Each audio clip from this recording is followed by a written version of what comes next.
কাদের সিদ্দিকীর মতো একটা ভারতীয় দালাল যে অস্ত্র উঠিয়ে বাংলাদেশের সীমান্তে ৭৫ থেকে ৮১ সালে বাংলাদেশের ভিতরে হাজার হাজার শত শত নাগরিক এবং আমাদের সোলজারদেরকে হত্যা করেছে, এই দালাল রয়ের এজেন্টকে দিয়ে যদি কেউ মনে করে থাকে কাদের সিদ্দিকী দিয়ে বাংলাদেশকে আওয়ামী লীগকে ফিরায় নিয়ে আসবে, বোকার স্বর্গে বাস করছে। সোহেল তাজকে একই রকম বলছি, সুমনের মতো এরকম স্ট্যান্ডবাজ ভাই, আপনি জিমে থাকেন, রাজপথে আইসেন না। আপনি মারামারি করার লোক, আপনি জিম টিম করেন, টেলিভিশনে থাকেন, ওটাই আপনার জায়গা। আপনার এই জিম করা লোকদেরকে ঠেকানোর জন্য প্রচুর লোক আছে।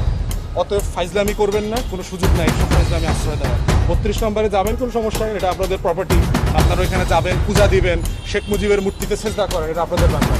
আমাদের কথা হচ্ছে কোনো কাদের সিদ্দিকী সোহেল তাজের মতো বাটপার স্থানবাদীদেরকে দিয়ে ছাত্র জনতা, শহীদ আবু সাঈদ এবং মুগ্ধের রক্তের সাথে বেইমানি করবার কোনো চেষ্টা আমরা সফল হইতে দেব না।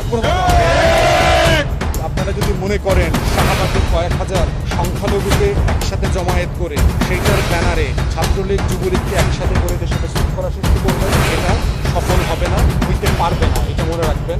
অতএব আপনাদেরকে বলবো, পালিয়ে আছেন, পালিয়ে থাকেন। আপনারাও নিরাপদ থাকবেন, দেশও নিরাপদ থাকবে। রাস্তায় আমাদেরকে নামতে বাধ্য করবেন না। তৃতীয়ত হচ্ছে, অন্তর্বর্তীকালীন সরকারকে বলছি যে আপনাদেরকে আমরা স্বাগত জানাই, আমরা চাই আপনারা সফল হন। ঠিক একইভাবে বুঝতে হবে গণ অভ্যুত্থানের যে আবেগ এবং ভাষা, কে জাতীয় শত্রু, কে বাংলাদেশ রাষ্ট্রের শত্রু, তাদেরকে কোনোভাবে যেন ক্ষমতায় ফিরিয়ে নিয়ে আসার কোনো চক্রান্ত সুযোগ না দেওয়া হয়। বাংলাদেশে আমরা দেখতে পাচ্ছি ১৫ই অগাস্টকে ঘিরে সংখ্যালঘু সম্প্রদায়কে রাস্তায় নামিয়ে এনেছে এবং এই সংখ্যালঘুদের ব্যানারে আওয়ামী লীগের, ছাত্রলীগ, যুবলীগ, স্বেচ্ছাসেবক লীগের নেতাকর্মীদেরকে রিগ্রুপ করার, সংঘবদ্ধ করবার চেষ্টা করা হচ্ছে। এই ষড়যন্ত্র সম্পর্কে আমরা সবাই অবগত। ১৫ই অগাস্ট যার স্বজন মারা গেছে তার অবশ্যই অধিকার আছে সেটা শোক করবার, দোয়া মাহফিল করবার, তাদের কবর জিয়ারত করবার এবং মিলাদ মাহফিল করবার, এটা তাদের ব্যক্তিগত রাইট। এই ব্যাপারে আমরা সম্মান করি, আমাদের কোনো বক্তব্য নাই। কিন্তু ১৫ই অগাস্টকে কেন্দ্র করে যদি সংখ্যালঘুদের ব্যানারে বাংলাদেশে বিশৃঙ্খলা সৃষ্টির চেষ্টা করা হয়, বুঝতে হবে যে এই ছাত্র জনতা কিন্তু এখনও মাঠ ছাড়ে নাই।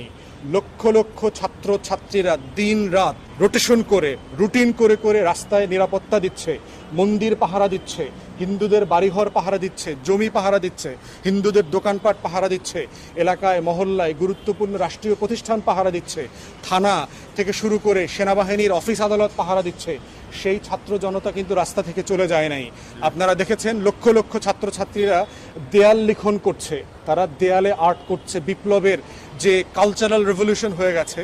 অতএব আপনারা যদি মনে করেন শাহবাগে কয়েক হাজার সংখ্যালঘুকে একসাথে জমায়েত করে সেইটার ব্যানারে ছাত্রলীগ যুবলীগকে একসাথে করে দেশে বিশৃঙ্খলা সৃষ্টি করবেন, এটা সফল হবে না, হইতে পারবে না, এটা মনে রাখবেন।